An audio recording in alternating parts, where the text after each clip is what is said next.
Hello everyone, welcome to our Sakhi routines. ఈరోజు మనం చేయబోయే డిష్ స్వీట్ ఐటమ్. అందరూ ఎంతో ఇష్టపడి తినే బొబ్బట్లు. ఒక్కో ప్రాంతాల్లో ఒక్కో రకంగా పిలుస్తారండి వీటిని. బొబ్బట్లు అని, ఓలిగా అని, బచ్చాలు అని.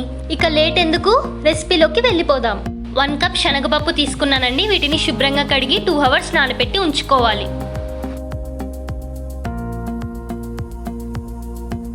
1 కప్ శనగపప్పుకు 1 కప్ బెల్లం తీసుకున్నానండి. స్వీట్ ఎక్కువ తినే వాళ్ళైతే ఇంకొంచెం యాడ్ చేసుకోవచ్చు.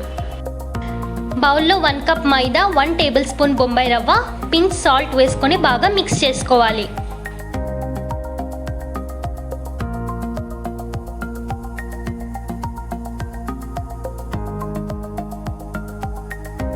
కొద్ది కొద్దిగా వాటర్ వేసుకుంటూ మిక్స్ చేస్తూ ఉండాలండి.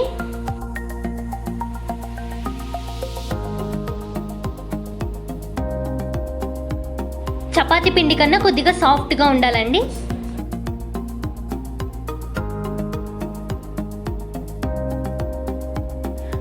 వన్ కప్ ఆయిల్ వేస్తున్నానండి.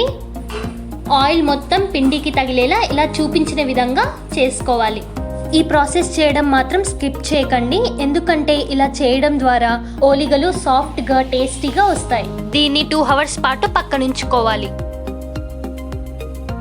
నానబెట్టిన శనగపప్పును కుక్కర్లో వేసుకొని 2 విజిల్స్ వచ్చే వరకు ఉడికించుకుందాం. ఇందులో 1 కప్ వాటర్ని యాడ్ చేశాను. 2 విజిల్స్ అయ్యాయండి. ఇలా మెత్తగా ఉడికిపోయింది, చూసారు కదా.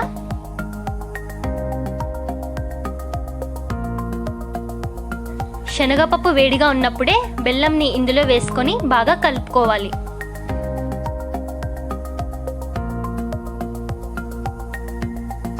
ఇలా కలిపిన మిశ్రమాన్ని మిక్సీలో వేసి బ్లెండ్ చేసుకోవాలి. ఇలా మెత్తగా అయిపోయిందండి. ఇందులో 1 టేబుల్ స్పూన్ శొంఠి, 3 ఇలాచీ పౌడర్ చేసి ఇందులో వేసాను. ఇక్కడ ఓలిగ కవర్ తీసుకుని ఆయిల్ అప్లై చేశానండి. మీరు కావాలంటే ఆయిల్ కవర్స్ని కట్ చేసి కూడా యూస్ చేసుకోవచ్చు. ఇలా పిండిని తీసుకున్నానండి. పిండి కన్నా స్టఫ్ ఎక్కువగా ఉండేలాగా చూసుకోవాలి. నేను చూపించే విధంగా ఇలా కవర్ చేసుకోవాలి నీట్గా.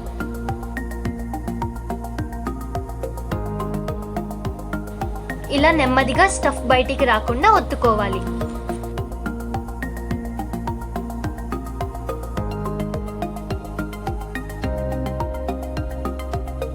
ఇలా ఒత్తుకున్న తర్వాత ప్యాన్ మీద 2-3 స్పూన్స్ ఆయిల్ని వేసుకోవాలి. నెమ్మదిగా ప్యాన్ మీద వేసి కవర్ని తీసేయాలి. 2 పక్కల ఆయిల్ వేసి బాగా కాల్చుకోవాలి.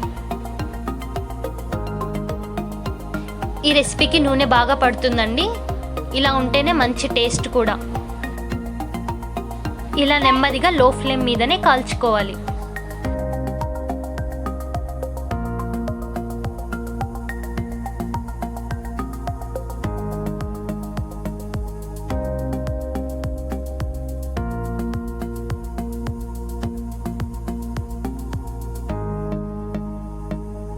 రెడీ అయిపోయిందండి.